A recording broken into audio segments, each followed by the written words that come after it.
એવું એક નોમ જ છે, બધા નામ જ છે, પણ આ નામ છે ને એ લેબલ છે, પણ પેલો નામી છે ને એને લેબલ નથી. ડબ્બા ઉપર તમે જોજો, ડબ્બા ઉપર લખવામાં આવે કે સિંગ તેલ, બરોબર, પણ તેલ ઉપર કશું લખવામાં આવે? તેલ પર કશું લખવામાં આવે? ડબ્બા ઉપર લખવામાં આવે, ડબ્બો ભંગારમાં જાય, તેલ ભંગારમાં જાય. આપણને ડબ્બા પકડાયેલા છે બધા, ભંગાર બિલકુલ ડબ્બા પકડાયેલું તેલ બતાવતા. તો મારું એમ કેવું છે કે આ છે હું. મારે તમને આ વાત કરવી છે, ખૂબ ધ્યાન રાખજો સજ્જનો. આ દેખાય એ રૂપ છે, આની ઉપર લેબલ લાગી એ નામ છે, અને જે કઈ કર્મ કરીને પૂજાય છે એ નામ ગુણ છે. પણ આ દેહની અંદર જે બોલનાર છે એ અવિનાશી છે. એને જાણવા માટે વખત તો તમે મને એમ કહો બાપજી આ વાત તમે આ રીતે કહો તો નાળ કપાય તો કી શકાય એવું નથી, પણ જ્યારે એને તન મન ધન ગુરુ અર્પણ કરી દે, અર્પણ કર્યા પછી એને આ વાત સમજાવવામાં આવે. પણ તે ક્યારે? કે પૂર્ણ ભાવે, પૂર્ણ ભાવે એને અર્પણ કરે તો આ વાત એને ત્યારે એને આત્મની ઓળખાણ થાય. બાકી કેવા કેવાથી થાય? જી જી જી એમ કે લોકો હું કા લોકો ખાઈ બચ્યા કુવાની જીના બનાવી લે, બોલવાથી બની જતું હોય. ઘી કેવાથી ઘી ની થાય, પોણી પોણી કેવાથી પોણી થતું નથી. કર્મ કી ગત ન્યારી સુજાણે સંસારી, સંતો કર્મ કી ગત ન્યારી. કર્મનું ફળ આપણને બધાને મળે છે, માટે એ કર્મ કરવા માટે આપણે સંતોની અનુભવની આંખની જરૂર પડે ને પડે છે. અને એ જો આપણને મળશે તો જ આપણે આત્મ તત્વને જાણીશું. બાકી આત્મ બોલવાની રીતો જ છે. શું છે? રામ રામ બોલવાની રીત. કહેવાય છે કે રામ રામ સબ કહે ઠગ ઠાકોર ને ચોર. અરે ધો પ્રહલાદ નામ જીત્યા ઓર નામ ઠાકોર. કે જેને નામ અનામને ઓળખી લીધો એનું નામ ઠાકોર. હમણાં તો આપણે બ્રાહ્મણ પૂજા કરવા આવ્યો એટલે કે બ્રાહ્મણ.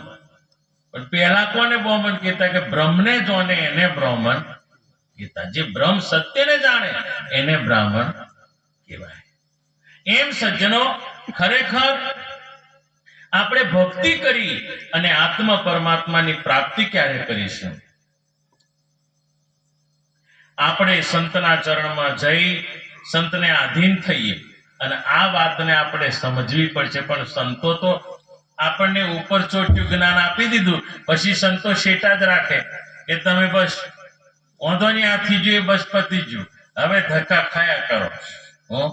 એટલે આપણે તો ધક્કા ખાયા કરવાની. આપણું ના હું છે એ વસ્તુ સમજમાં આવતી આવે છે. કઈ સમજમાં?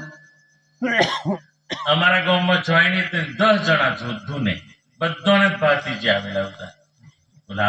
લગભગ એટલા બધા ભાતીજી તો હોય જ નહીં, મતલબ પણ કહેવાનો મતલબ કે 10 જણા ધૂને અને 10 જણા ભાતીજી આવેલા.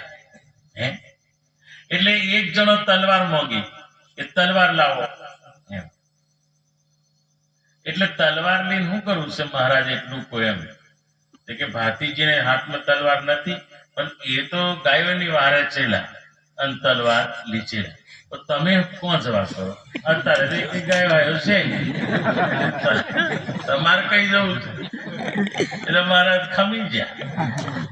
આ ભાતીજી મહારાજ તલવાર લીધેલી એટલે આપણે હો તલવાર લઈને ધૂનવાનું. પણ ભલા માણસ ભાતીજી મહારાજ તો સામનો કર્યો અને એ પુરુષ તો બોમ્બે વાળા દુશ્મન સાથે યુદ્ધ કર્યું અને એનાથી એ દુશ્મનોનો દાઢ વાર્યો. પણ આપણે કોણ જવા? એ મેં મને વિચાર કર્યો.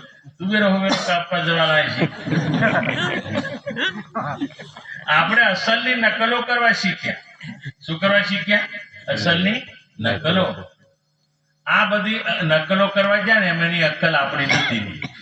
નકલમાં અક્કલ આપણી જતી રહી. એટલે સજ્જનો, આપણે નકલ નહીં કરવી, નક્કી કરવું, એને પ્રત્યક્ષ કરવું. આપણે બધા ખરેખર અહીંયા આવ્યા હું કા ખબર છે? આપણે અહીંયા આવ્યા કે માનવ દેહ આપણને છેલ્લો મળ્યો છે. હવે આ માનવ દેહથી બીજો કોઈ દેહ છે નહીં. હવે આ દેહ આપણે સત્યને સમજી લેવું છે. એના માટે માનવ દેહ કે રખડપટ્ટી કરવા મળેલો હે. એટલે લોકો આવું વિચારે કે પેલા કર્યું એવું આપણે હો કરવાનું, હો પેલા કર્યું એવું આપણે કરવાનું. બે ત્રણ બહેનો ધૂનવા બાજી જીભ બારી કાઢી પેલી બહેનો, એટલે માતાએ જીભ કાઢેલી આપણને તો ખબર, અમે તો શાસ્ત્રના જાણકાર છે કે મહાકાળી જીભ હુંકા કાઢી કે પોતાના પતિના છાતી ઉપર પગ મેકવાથી પતિવ્રતા ધર્મનો ખલેલ થયો હતો. એટલે એની વ્યત જીભ બહાર નીકળી ગયેલી. એ સ્વરૂપે આજે પાવાગઢમાં પૂજાય છે. પણ આગેનો જીભ કાઢે એ હુંકા એમ પેલીને બચારીને પગ પડી ગયો એના પતિ ઉપર, તો એને જીભ બહાર નીકળી. પણ તમે હુંકા કાઢો એમ માતાનો પરસો આવે તો ધૂનો, પણ તમે હુંકા જીભ કાઢો હે. અને લગભગ જો તમે પગ મેલદો ને તો તમારી ની નીકળે પણ પેલા ની નીકળી.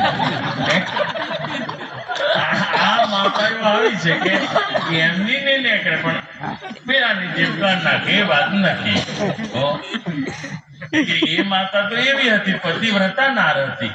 અને ગુમાનદાસ બાપજી એ મુદ્દો લખ્યો છે, પતિવ્રતા ધર્મ પાળે પાર્વતી ગુરુ વિના કોણ તારે.